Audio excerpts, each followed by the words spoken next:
Oh, question of evidence. Come here, sir. We're done with this. Oh, he is a mathematician. He wants to say some question of evidence. We bring. Yes, sir. Of course you can. That's a definition. Okay, go ahead. 4 is defined to be the result of 2 by 2. How? Go on. Because you're counting numbers. Give me the evidence. Give me the evidence, sir. Well, look, it's irrelevant. Why is it irrelevant? We're talking about science now. So you can't do it. Okay, that's fine. Oh, I said, if I define counting numbers as 1, 2, 3, 4, give me the evidence. 2 by 2 is No, okay, no, hold on, sir. I'm asking you a question. Minus 2. Do you understand, sir, that mathematics depends upon mathematical axioms? Of course. And do you know what mathematical axioms are? Explain to me. Mathematical axioms are self-evident. Mathematicians. No, hold on, sir. What's your name, sorry, sir? Greg. Greg, sorry. I go to Greg's. You don't know it. No, trust me. I go to Greg sometimes, and I'm a very loyal customer. I think I put hundreds of pounds into that company. Anyways. Buy some shares instead. Anyways. And there's a donut there I have sometimes. We don't want to know. It's called Greg's Nut. Okay, tell me. I swear to God, I was addicted to this donut for a bit. You reject Johnny. Emotional argument. It's a beautiful donut. Anyways, sir. He's run out of battery. No, sorry. God, at last. What I'm saying, sir, you have to understand what I'm saying. What I'm saying to you, sir, is that when atheists, I'm not sure if you're an atheist. I'm agnostic. I'm not agnostic. My thesis here today was that atheists always come forward and ask for the evidences of, let's say, God's existence, for supernatural things or whatever. Do you think that's a reasonable question to ask? No. That's my point. I'm saying you have a right to ask. You have a right. No, let me tell you something. Science makes a possibility. There's nothing. People ask for evidence. Greg, my point hasn't continued. It hasn't finished. It's as reasonable, I believe. It's not more or less reasonable than me asking why is -2 times -2 4. If you ask me, prove the fitra exists, and I say to you, look, it's self. Sorry, he was asking fitra. Sorry, I apologize. God exists, whatever it may be, any supernatural, whatever it may be. I say to you, it's as self-evident as a mathematical axiom. Well, I ask you, where's your evidence? Where's your evidence? Okay, give me the evidence that a mathematical axiom is. Give me the evidence for a mathematical axiom. So you're now conceding there's no evidence for God to exist? Not for God to exist. Well, I just asked you for evidence. You said no. We'll talk about the fitra, yeah. What's the evidence for God to exist? I'm saying the evidence is the same as why -2 times -2 equals 4. No, it's not. That's a definition. The definition of fitra is there as well. The definition of what? The definition of God. No, I'm not talking about God here. The fitra is a concept. Sorry, what's the fitra? The fitra is a concept whereby human beings are born with a innate recollection of God, or of a creator, or something that created. It's not true, but he doesn't want to provide evidence. No. But the thing is, do you understand? Do you get what I'm saying? What I'm saying is, I had 2 points I made. Yeah, I said that point number 1, rationality in and of itself, you cannot prove rationality using rationality, otherwise that would be circular. Yeah, and that's assumed when you think about very loosely, very imprecise. If it's imprecise, can you please make it more precise? Because you're arguing in circles. You're deliberately arguing in circles because I'm not arguing. You're sure. You're saying rationality can't prove rationality. But you're just playing words at this point. Why am I with it? Can you? How do you prove rationality? You're saying to me, you're making a claim. Your claim is that humans are born with some understanding of God. No, association. And there's no evidence whatsoever you've been able to provide. I invite you to provide any evidence. No, hold on. Before we get to that, because the point I was trying to establish with them first is what evidence would you accept, yeah? That's why I asked the question, do you believe that we are rational sentient beings? Okay, can you give me evidence for rationality? Yes. That's the definition of what people are. Okay, can you please, it's a circular argument, you do understand that?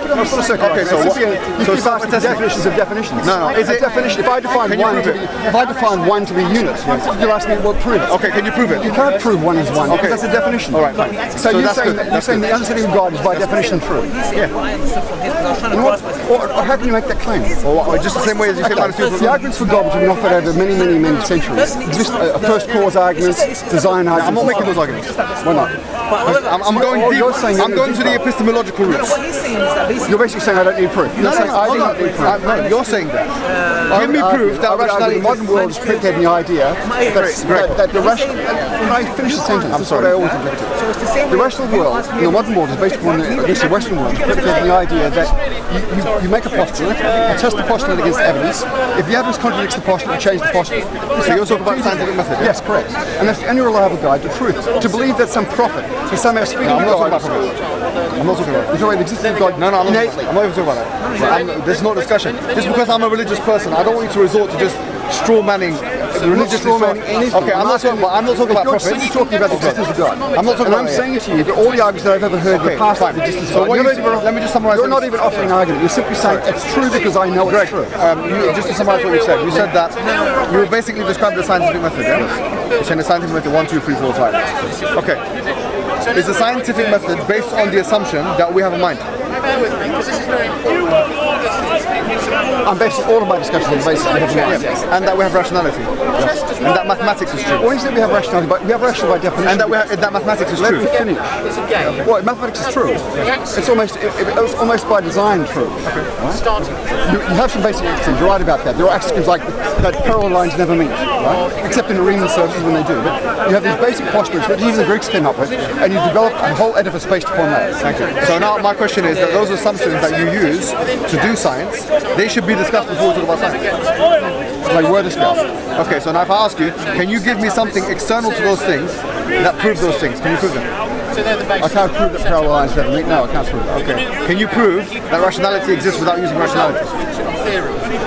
I wouldn't even attempt to do that. So then what you're doing is you're picking and choosing what to believe. Let me ask you, you're playing with words here. Do you believe irrationality exists? Irrationality. Irrationality. Yeah. So by definition, if there's black, there's white. To argue that there's such a thing as irrationality is to simply admit that there's something like irrational. It's a definition of the way people behave. It's a definition. This is where so this is where we are in discussion, yeah? So the point is, how can you prove rationality by using rationality? You can't. You agree, yeah? Rationality doesn't need to be proved. Definitions don't. No, we are saying that. There's something to the Are you sure about that? Absolutely. Are you absolutely certain? If I define one to be a unit, I don't need to prove it. How can you be sure? That's what language is about. How can you be sure? If I define the English word tree for that object over there, that's a definition. No, but you've said that without evidence. That's why I'm just talking about. I'm wasting my time. I'm not even sure you're asking. This is a philosophical discussion. It's not even philosophical. No, it is, and I think you're finding it difficult to come up with. Not at all. I don't. What challenge are you making? This is the same thing. This is the same thing, sir, that in this country, philosophers like David Hume, Immanuel Kant were talking about. Now, if you can't handle this, Kant lived in Germany, never came to England before, so I don't even. okay, sorry. David Hume in this country. All right. Immanuel Kant discussed this as well. And these are the kind of concepts that we're discussing. Yeah? So if it was good enough for them to discuss, why is it not good enough for us to discuss? What they're discussing? Is it because you want to dumb down the public so that they don't have to? No, I believe that the scientific method is the only reliable guide to truth. Arguing, say what? And the scientific method is the only reliable guide to truth. So you believe that arguing, that's the only reliable guide. It doesn't give certainty because of course no science can never be 100% certain about anything, but it gives a lot of laws which seem to be under almost all circumstances obeyed. Okay, so can science prove maths? No. Can science prove language? That's not even a sensible question, so it doesn't deserve a response. No. Okay, fine. Can science prove morality, objective morality exists? No. Can science prove that the mind exists? Now you're getting into a delicate area. Can science prove the mind exists? Science, no, it can't in any sense that it will provide you with comfort that it's proved something. Can science prove that rationality exists? And that's what we say is the It doesn't need to prove it, because that's the definition. Okay. Can science prove that the scientific method is true? The scientific method isn't for debate. Anyways, the scientific method exists. I think you have not been able to answer the question. No. You're putting the pressure on me. You're the person making the claim. Your claim allegedly is that God exists. You made the claim, sir. You made the claim that science can guide us to truth. So I'm wondering whether maths is true or not. Maths is by definition true. Okay. If you argue, so if I say God is by definition true, God is by definition true. You look around you. You look around the world today, the Western world at least, and see all the inventions that have been made in the past 300 years, all based upon the discoveries of Newton, Maxwell, Einstein, Riemann and others have all developed theories which have proved so successful that we've developed the riches. This camera was developed as a consequence. So you're saying science is what you're saying science works? It works. It works, therefore it's true. It's not going to be true. It's a method. There's no true or false about it. I'm simply saying it works. It leads to truth. It leads to understanding, which is so now you're changing what you've said. No, I'm not. I told you. I said no. I'm not. Don't nod like we're not in God. I told you science can never be 100% sure about anything. I said it approaches ultimate know knowledge. you did say that, but you did also say that science leads to truth, yeah? Well, I'm using that generically. Truth, I would argue that if you... I can't explain something. Sorry, Einstein's theory of gravity, which is a theory, but it's never been observed to be false. Every time they test it, it seems to work. So therefore, until we come up with some better theory, that to me approach. I agree with that. I would call I agree. Okay, fine, that's nice. But now you're saying that because look, you said the cameras and stuff like they're working. This is a good indication of the truthfulness of science, or it can yield truth results. So why did you make the point? I'm simply making the point that science is a method by which you can understand and develop the laws of nature and the origin of the universe. So is theology. So theology has nothing to do with scientific method. No, hold on. I understand that. But you said science is a method that you can. What is the method of theology then? Explain to me. You're saying. We understand the scientific method. What's the theology? I'm not saying it has a method. There's no method. Well, you've just said something which doesn't require a method. You just said that science is a method which allows you to come to terms with the universe. Yeah. Theology can make you come to terms with the universe. Well, when you say come to terms with the universe, does it mean understand the universe? I'm not talking about does it mean understand the universe? Yeah. So to what extent do you think theological Muslims understand the universe? They understand the origin of the universe, they understand how the universe works, they understand how gravity works, they understand how electromagnetism works, or they just understand that God exists somewhere? Even if Muslims or non-Muslims or Hindus have a false understanding of the universe, they still come to terms with it in one way. That's fine. Then we're in agreement then. If you're saying that everybody's entitled to their own reality, that's fine. So science allows you to put... Do you believe there's an external reality? Yes, sir. In that case, people having their own version of reality isn't sufficient. Yeah, no, but what you've said, I agree with that. So what you've said here is that you've said that science allows you to come to terms with the universe. I'm saying that's not an exclusive monopoly of science. You see the point? I would agree that there are things about the universe which, that's why I'm an agnostic. Because I don't think we'll ultimately ever understand the universe in its totality because we're part of the universe. Okay. I think it's almost illogical to believe that we'll ever understand the totality. That's why I don't say there's no God. I'm simply saying I'm an agnostic to the extent that I don't believe any religion. Do you agree with the laws of rationality? There's no laws of rationality. Rationality describes a mode of behaviour. The laws of logic. The rules of logic. The rules of formal logic. Fine. Yeah. I do. You do. So if I were to give you a cogent argument, for what? For the existence of an eternal entity, right? Sorry. Yes, sorry, it's okay. Would you accept it? Well, let me see. Give me the argument. Do you agree that everything that has limited variables Majority of the people is dependent on something else? They turn to a high somehow Jesus. Well, you don't think that. Well, I think that. You don't think that. I believe that. So does God depend upon limited variables? No, it's not a limited variable. Oh, he's unlimited. No, I said something which has limited variables. Do you agree with me that something which has limited variables depends on something else? I'm not sure I agree with that, but I'll take that as a possibility. Okay, if you don't agree with it, why wouldn't you agree with it? Well, but define limited variables. What does limited variables mean? It means it's not unlimited in its nature. So I know where you're going with this. You're going to suggest that God is the only unlimited entity, that everything else is limited. I'm not saying that yet. That's what you're about to say. I'm not going to do that. I promise. That's where you're going. Greg, I'm not even going to mention the word God. That's a whole different level. Why are we talking?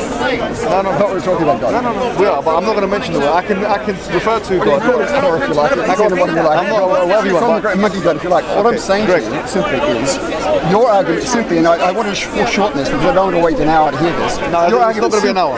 Well, I've heard this argument so many times. Have you heard of it? Yes. People saying, how can you divide 1 by 0? Oh, I've heard all these No, I haven't arguments. said that. Well, I said Sir, please, don't strawman the argument before you've heard it. What does strawman the argument? Strawman the argument means that you're giving a different understanding of my argument without knowing my facts. So you're attacking an Okay, well, go ahead with your argument. Right, so limited variables. do you accept the postulate that anything with limited variables depends upon something else? Quantum vacuum has given us the innate I will grant you that postulate in the absence of any definitive So understanding. therefore the universe has limited variables, yeah? Always. You're saying the universe is finite. I'm saying it's got limited variables. What's your evidence for that? No, that's the evidence for that is the universe has not got unlimited variables. How do you know that? Is the universe finite or infinite? That's the question what do you think in terms of time? Well, yeah, okay, in terms of, let's start with time. Is it unlimited in terms of time? No. It had a beginning. Yes, even science. Well, even if it didn't have a so beginning. time had a beginning at the Big Bang, but there's many theories to suggest that the universe oscillates. Fine, even if it oscillates. That it expands, contracts, expands, contracts. All right, good. It could have happened in perpetuity. Even if that's true, let's grant grant you that. Even if it's oscillation or contraction, you're talking about contraction, expansion, contraction, yeah. These kinds of things. Even if that's true, that wouldn't negate the fact that it has limited variables. Variables meaning things within it. No, because you just agreed that there's a possibility Is there, the universe has been infinite time. is there an infinite amount of stars in the universe? No. Okay, so it's got limited variables. Okay, good. So the universe, anything with limited variables depends upon something else, yeah? I'm not sure I understand the premise. Anything with limited variables. No, I know what you're saying. I know the English words. I'm simply saying I'm trying to think. What does that really mean to say it depends upon something else? Like, let me give you an example, right? My phone, it's limited in its nature, right? You agree? Yes. My phone is limited. It's not something which is unlimited or eternal or whatever, yeah? This phone, in about 12 hours, okay? 10 hours maybe. It'll drain itself. It's gonna require me to put a charger inside. Sure. Okay? So the phone depends upon the charge of the charger.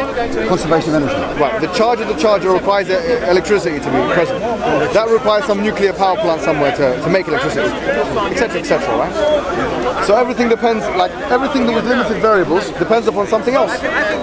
Your argument is that the universe is finite in many respects. I haven't said that. That's what you're saying.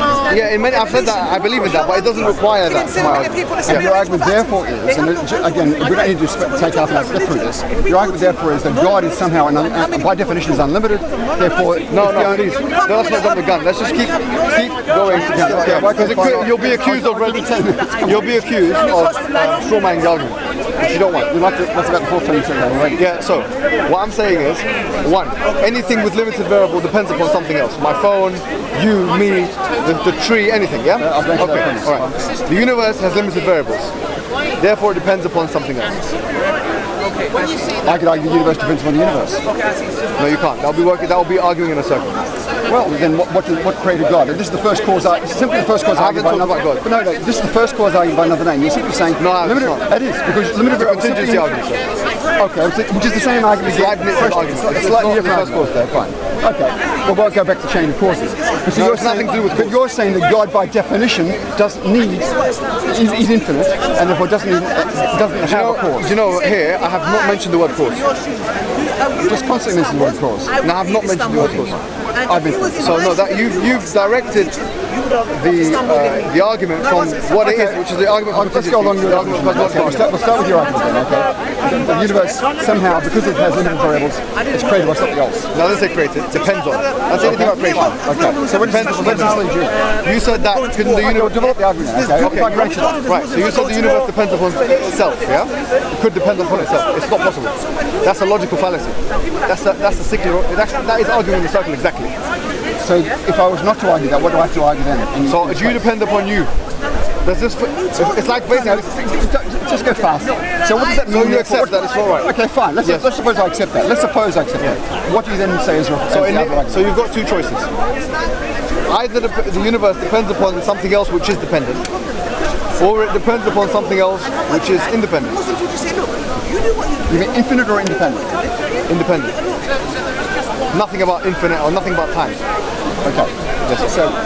So you say it could depend on something which is itself dependent. No, I've just said you've got two choices. Yeah.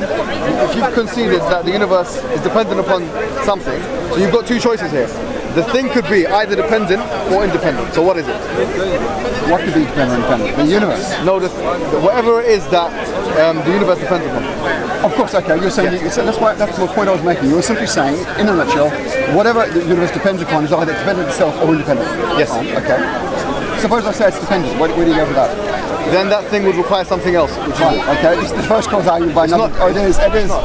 Dependency is causation. No, it's not. Sorry, sir. You've misunderstood the term. I don't like you to talk down to me. I know you talk down to me, but you do talk down to me. Actually, you shouldn't, because I understand a lot more about science than you do, and I understand the arguments you're trying to make. No, I get frustrated. It's simply the first cause argument. You're saying there has to be a cause. No, I have not said cause. Well, the dependency, you call it dependency. What's the difference between dependency and cause? There's a difference, sir. Explain to me. The word cause in the dictionary, if you open it up, is something which brings rise to phenomena. Yeah? Dependent cause is a phenomenon. Wait, hold on. The word brings rise if you to go means to cause. if you go to the Oxford Dictionary, sir. Why are we wasting time? No, That's what I- no, sir. I'm asking short. You're becoming aggravated, sir. Because you guys talk in circles. No, I'm not. You are. You said that the universe depends on itself. That's exactly you're talking in circles, sir. No, but your argument is God depends on himself. No, hold on. I have not That's said your anything. argument. I haven't said anything about God. Well, you're leading to God because you said it's whatever the universe depends upon is either dependent on itself or independent. Yes, sir. And if it depends upon something dependent, that depends on something dependent. We go back along the chain. Can that chain extend infinitely, or does it have a termination? Now, the word infinite is based on time presuppositions. Yeah. That's the difference between this argument and the first cause argument. The cosmology. It doesn't technically depend upon time. It depends upon numeration. No, it does. It depends on numbers. The tense, past, happened before, after, all these things. That's all Like based the on causation argument. We're getting back to cause. We're not talking about cause. That's what I'm trying to say. What I'm telling you is you are talking about cause. Sir, Talking about cause. please, sir, please understand that the word cause, if you look in the Oxford Dictionary, it's something which brings rise to phenomena. If you look at the word dependency, it's synonymous with the word contingency, which are different words.